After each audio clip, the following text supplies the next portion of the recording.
tonight on the South Today. Heavy roadworks along Queenstown's busy Frankton Road cause havoc for businesses and guests. Heavy rain causes Omako's wastewater treatment plant to spill into the river. And a couple of kakapo patients prepare to be returned to a predator-free paradise.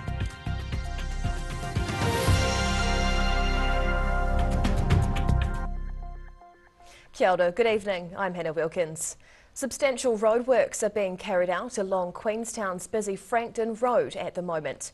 It's meant extra work for hoteliers to try and make their businesses flow smoothly and keep guests happy. This cluster of construction is creating more than a few headaches in Queenstown. Roadworks at the Queenstown end of Frankton Road are causing pain for both local residents and business owners. A $86.5 million town centre arterial road project started earlier this year. The end goal is to widen Frankton Road and create a new intersection with Melbourne Street, with the aim of completing the work by the middle of next year. But the constant construction work has also been impacting on businesses' reviews recently.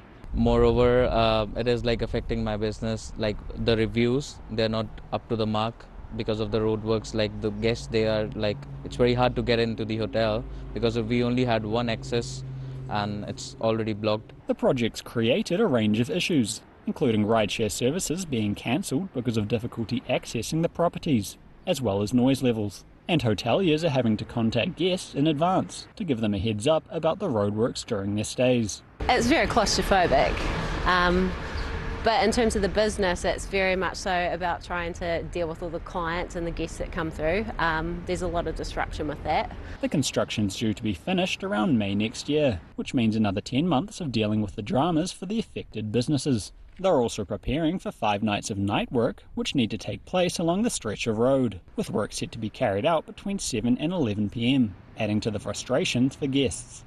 In Queenstown, the South Today. Police are treating the death of a man in Dunedin last night as unexplained, with the incident being described as no normal accident. A witness at the scene in Mornington claims the victim was attacked and then run down by a group in a vehicle. A cordon's in place on Eglinton Road while police carry out a scene examination. A crime scene tent has also been set up. Police were called to the scene around 7:30 on Thursday night. A Health New Zealand employee said a man who was with the victim last night told her his friend had been beaten up and then run over by a vehicle when he tried to escape. The health worker was at home and heard cries for help. She tried giving CPR to the victim, but the man couldn't be revived. Police, Fire and Emergency New Zealand and at least 2 St John ambulances attended the incident. Police wish to hear from anyone who saw what happened or who might have information relating to the incident. In Dunedin, the South Today. The stormy weather across the south is starting to ease, but the clean-up continues. In Omako, the wastewater treatment plant became inundated, spilling into the Maniohirakia River. Heavy rain flooded the site for about 24 hours, extensively damaging the embankments and plant. The sewage plant at Omako is still intact, but the contents of the sewage pond spilled into the Maniohirakia River during this week's floods. The property of Omako couple Lloyd and Trish Harris borders the site, raising concerns when they saw untreated sewage from the plant discharging straight into the river. It needs somebody just to take it and look at it when it's in flood and see how it actually moves and comes in where our plant and everything is and the money that they spend on it. After previous flooding, the Central Otago District Council suffered an $800,000 cost blowout during repairs on the site. The Harrises say the way the river is shaped upstream affects how and where the river breaches its banks where the plant is, something they've noticed as long-term residents. As it comes up further, then it ends up over where my truck is over there, coming through here. It's because of the water coming up and the bottleneck down in the gorge so that the water cannot flow away and it lifts up. He believes both the location and design of the Omako sewage plant is wrong and is urging the Central Otago District Council to do something about it. The council's Three Waters Director Julie Muir describes the situation as particularly distressing. In Omako, the South Today. An act of nighttime violence in Queenstown earlier this month resulted in a man being knocked unconscious with a coward's punch. The victim suffered a serious head injury as he fell to the footpath, and police say he's lucky to be alive. Queenstown police want the public's help in identifying the man who dealt a coward's punch to a young man in Ballarat Street Mall earlier this month. They've released CCTV footage via the TV show 10/7 Aotearoa, which shows a man being punched to the ground about 2 a.m. on Saturday, the 9th of July. Sergeant Sam Oram says the victim was approached from the side in the unprovoked assault. The victim's had no interaction with the male, he's not seen it coming, he's not had a chance to brace, and he's been knocked unconscious. The victim suffered a concussion from hitting the footpath with his head and was lucky not to come away with a more serious brain injury. I feel lots of severe headaches, and also I was not able to lie down properly for a long period of time because the back of my head had a lot from smashing on the concrete, talking as well, like a little bit of stutters every now and then. The suspect is described as a European male in his early 20s, wearing a dark jacket, baggy jeans and distinctive white shoes. CCTV footage last showed him running away down Shotover Street. In Queenstown, the South Today.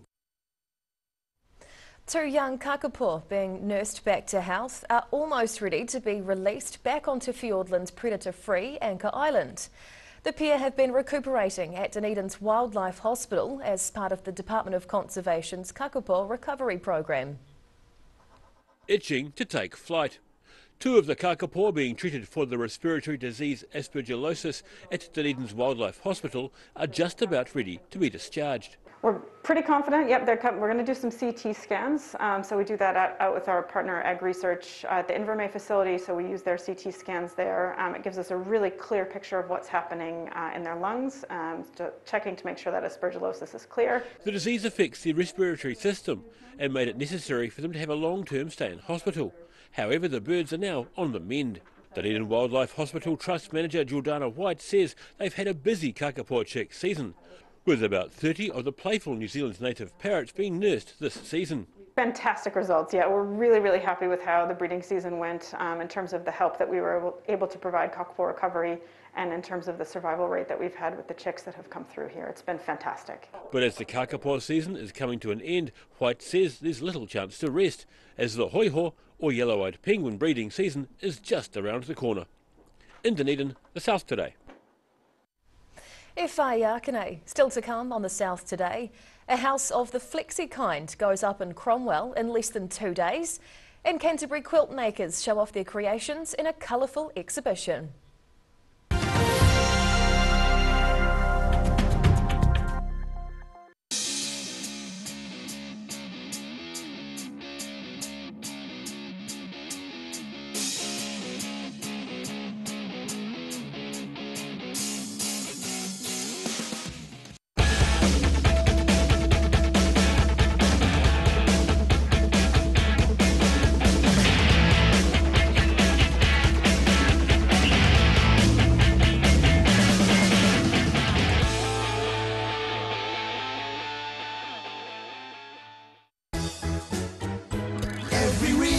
Every season, we're proud to dress the region.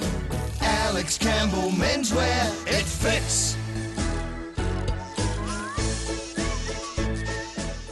If you're at risk of developing melanoma skin cancer, you owe it to yourself to have a mole map. Mole map is coming to your area. Phone today to make an appointment. It could save your life.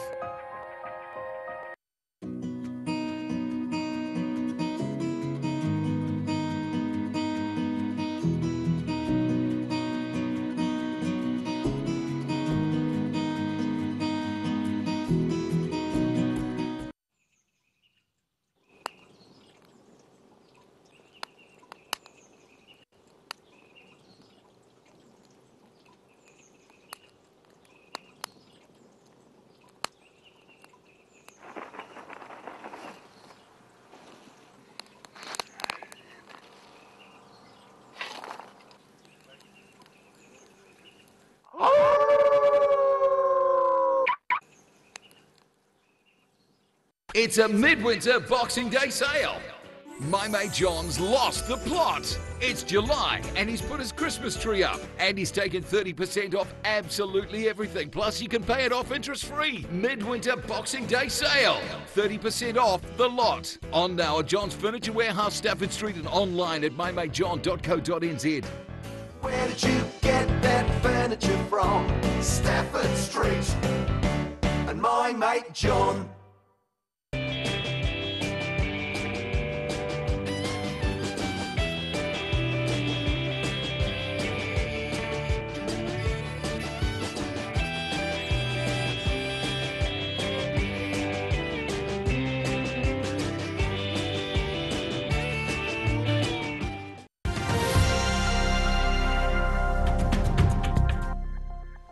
Tēnā, welcome back. The prototype of a new house construction technique has been assembled on an orchard near Cromwell. The Flexi House building is made of components bolted together and takes less than 2 days to assemble. Up in a flash, it took just 13 hours to assemble the basic structure of this house near Cromwell. The home is a prototype of what's called a flexi house, designed by local man Andre Heller. It's a quick and simple job of bolting together the component panels to create a house, which can then easily be expanded at a later date or even disassembled to become part of another house elsewhere. So we can start with a 1 bedroom and grow it up to a 3 or 4 bedroom, and then also break the house down into its components again and redeploy those to new locations. Ricky Frost says the modular construction technique is quite different compared to typical building systems. It's the sort of thing that you think about at university, but once you get into the real world, it's sort of you're confined and constrained to existing processes, but this flexi system allows both the client and the builder to have their say. Flexi House hopes to eventually have a number of factories across the country creating the component panels for the homes. In Cromwell, the South Today. Canterbury quilt makers have braved the stormy weather to showcase their creations with a Winter Stars exhibition. The show is held every 2 years, featuring the best handmade quilts from around the region. This tractor is an unusual choice for the subject of a quilt, but it's one of more than 300 on show this week at the Papanui High School Hall. Colourful quilts of all shapes and sizes line the walls as part of the Canterbury Patchwork and Quilting Girls exhibition. On show was a wide variety of styles and themes, ranging from the traditional to the more modern. It's actually quite meditative, and it's a very good stress release. This year's theme was Winter Stars, with quilters challenged to create their own interpretations. Best in Show went to an intricate entry entitled Experiencing Epilepsy, which symbolises the brain and turmoil of sufferers. Club President Ros Taylor says the colourful art form isn't just for older people, with a number of younger quilters getting into the hobby recently. There is such a resurgence of interest in crafts, and after the lockdowns people have come to appreciate how it's a good way to spend time. The Canterbury Guild has now grown to more than 170 members, with many of the creations taking hundreds of hours to complete. Once you get the bug for this activity, you're never going to stop. The exhibition continues in Papanui until Sunday. In Christchurch, the South Today. And now recapping tonight's top stories on the South Today. Heavy roadworks along Queenstown's busy Frankton Road is causing havoc for businesses and their guests. Omako residents are angry after heavy rain floodwaters the wastewater treatment plants, causing it to spill into the river. And 2 Kakapua patients who've been recovering at Dunedin's Wildlife Hospital prepare to be returned to predator-free Anchor Island. And now we'll look at what's happening in tomorrow's ODT, and we welcome the Associate Editor, Jo Simpson. Kia ora, Jo. Kia ora. Now what's in your paper tomorrow for the weekend? We've got more on last night's violent incident is now being revealed to be a homicidal investigation. Right, yeah. New inclusive campaigning guidelines have been called an abomination, but some local politicians endorse the move. Okay. And the new rules for landlords do not mesh well with Dunedin's flatting culture. Okay, that sounds like a good read too. We look forward to that in tomorrow's paper. Thanks, Jo. Thank you. And time now for a look at the weather. The South Today weather, proudly brought to you by MoleMap, the skin cancer detection specialists. Looking at the situation, it'll be dry this weekend, but prepare for a wet, cold and cloudy one next week with rain and not much sunshine.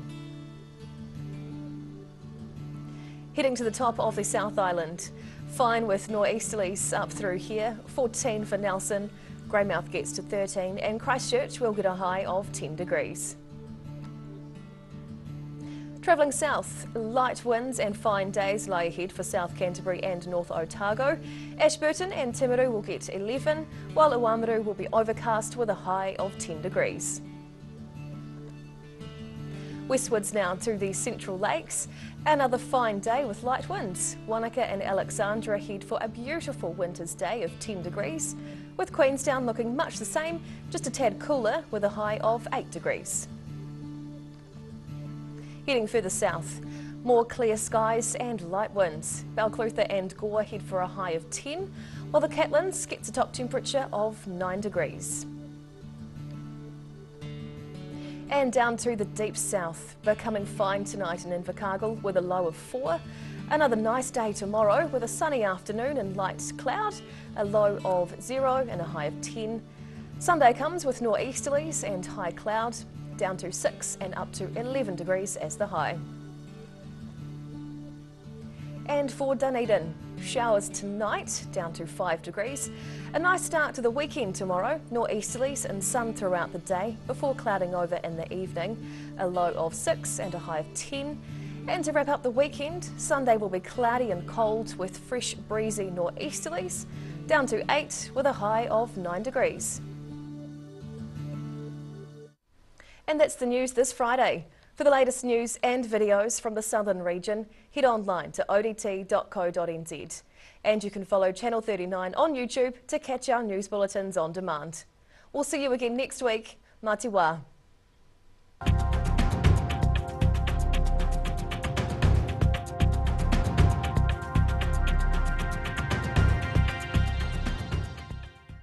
Public interest journalism funded through New Zealand On Air.